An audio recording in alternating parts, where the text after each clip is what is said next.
Assalamualaikum warahmatullahi wabarakatuh. Perkenalkan, nama saya Wayani Purnami, NIM 2023161008. Saya dari kelas 2A Prodi Seni Pertunjukan. Baik yang terhormat Bapak Dr. Haji Hendra Wijaya, Sarjana Agama Magister Pendidikan Islam, serta seluruh teman-teman yang saya sayangi. Di sini saya akan menjelaskan materi kelima mata kuliah Pendidikan Pancasila yang bertemakan menginterpretasi peristiwa sejarah dalam setiap periode untuk menemukan nilai-nilai persatuan Indonesia. Periode yang pertama yaitu zaman prasejarah. Sejarah Indonesia meliputi suatu rentang waktu yang sangat panjang yang dimulai sejak zaman prasejarah berdasarkan penemuan manusia Jawa yang berusia 1,7 juta tahun yang lalu. Periode sejarah Indonesia dapat dibagi menjadi 5 era prakolonial, munculnya kerajaan-kerajaan Hindu-Buddha dan Islam di Jawa, Sumatera, dan Kalimantan yang terutama mengandalkan perdagangan. Era kolonial, maksudnya orang-orang Eropa, terutama Belanda, Portugis, dan Spanyol. Menginginkan rempah-rempah mengakibatkan penjajahan oleh Belanda selama sekitar 3,5 abad antara awal abad ke-17 hingga pertengahan abad ke-20.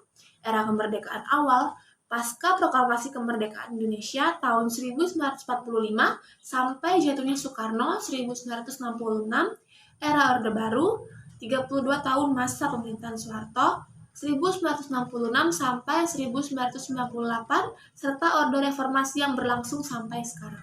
Yang kedua yaitu periode zaman pengaruh Hindu-Buddha. Sejarah Nusantara pada era kerajaan Hindu-Buddha berkembang karena hubungan dagang wilayah Nusantara dengan negara-negara dari luar, seperti India, Tiongkok, dan wilayah Timur Tengah. Agama Hindu masuk ke Indonesia pada periode Tarik Masehi. Dalam ajaran Buddha diketahui dianut oleh kelompok masyarakat Nusantara, tepatnya di situs Batu Jaya, situs Bukit Siguntang di Sumatera Selatan, dan situs Batu Pait di Kalimantan Barat pada sekitar abad ke-6 sampai 7 Masehi. Penyebaran agama Buddha di Indonesia dilakukan oleh bangsa Indonesia sendiri yang belajar di India dan menjadi biksu, kemudian menyebarkan ajarannya di Nusantara. Yang ketiga, periode zaman pengaruh Islam. Banyak ahli percaya bahwa masuknya Islam ke Indonesia pada abad ke-7 berdasarkan berita Cina zaman dinasti Tang. Berita tersebut mencatat bahwa pada abad ke-7 terdapat permukiman pedagang Muslim dari Arab di Desa Baros, daerah pantai barat Sumatera Utara. Sementara sejarah masuknya Islam pada abad ke-13 Masehi lebih menunjukkan pada perkembangan Islam bersamaan dengan tumbuhnya kerajaan-kerajaan Islam di Indonesia. Pendapat ini berdasarkan catatan perjalanan Marco Polo yang menerangkan bahwa ia pernah singgah di Perlak pada tahun 1292 dan berjumpa dengan orang-orang yang telah menganut agama Islam. Yang keempat, zaman penjajahan dan kolonialisme. Masa penjajahan Indonesia tidak langsung dimulai ketika orang-orang Belanda pertama kali menginjakan kaki di Nusantara pada akhir abad ke-16. Sebaliknya, proses penjajahan oleh bangsa Belanda merupakan proses ekspansi politik yang lambat, bertahap, dan berlangsung selama beberapa abad sebelum mencapai batas-batas wilayah Indonesia seperti yang ada sekarang. Selama abad ke-18, VOC memantapkan dirinya sebagai kekuatan ekonomi dan politik di Pulau Jawa setelah runtuhnya Kesultanan Mataram. Perusahaan dagang Belanda ini telah menjadi kekuatan utama di perdagangan Asia sejak awal 1600-an. Tapi pada abad ke-18 mulai mengembangkan minat untuk campur tangan dalam politik pribumi di Pulau Jawa demi meningkatkan kekuasaannya pada ekonomi lokal. Yang kelima, zaman pergerakan nasional.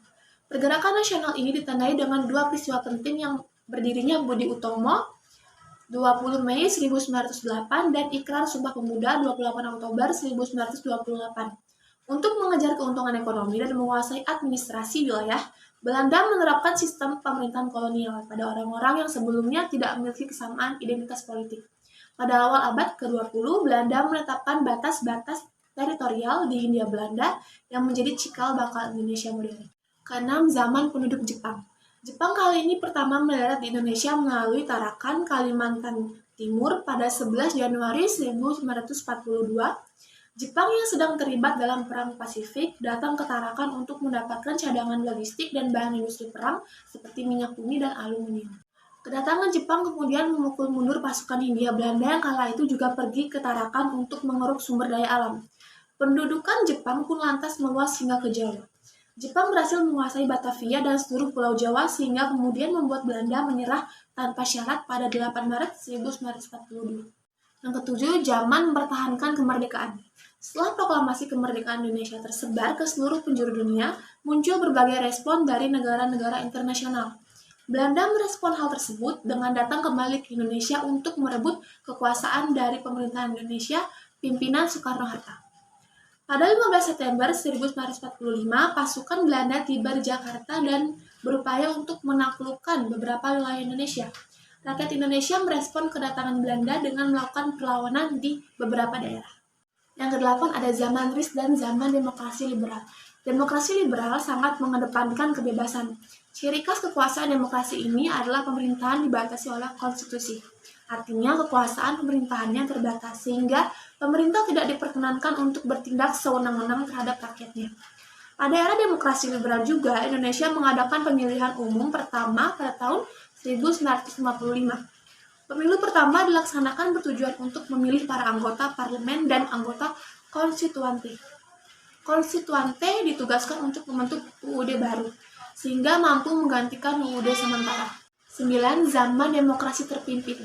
Masa demokrasi terpimpin terjadi ketika Indonesia menerapkan sistem pemerintahan dengan seluruh keputusan pemerintah berpusat pada kepala negara. Pada saat itu, jabatan kepala negara dipegang oleh Soekarno. Masa demokrasi terpimpin berlangsung sejak dikeluarkannya Dekret Presiden 5 Juli 1959 sampai 1965. 10. Zaman Orde Baru. Orde Baru menjadi masa pemerintahan yang panjang, yaitu selama 32 tahun. Dalam kurun waktu tersebut, banyak peristiwa yang terjadi pada era Orde Baru. Beberapa peristiwa yang tak terlupakan adalah Super Semar dan kerusuhan 1998. Kejadian-kejadian ini di masa lampau itu mengukir sejarah Indonesia. Selain dua peristiwa tersebut, ada banyak lagi peristiwa yang terjadi di masa pemerintahan Soeharto. Dan yang terakhir ada zaman reformasi. Jatuhnya pemerintahan Presiden Soeharto pada Mei 1998 menjadi awal baru bagi Indonesia. Era tersebut dikenal dengan era reformasi yang dipandang sebagai awal periode demokrasi dengan sistem politik yang terbuka dan liberal.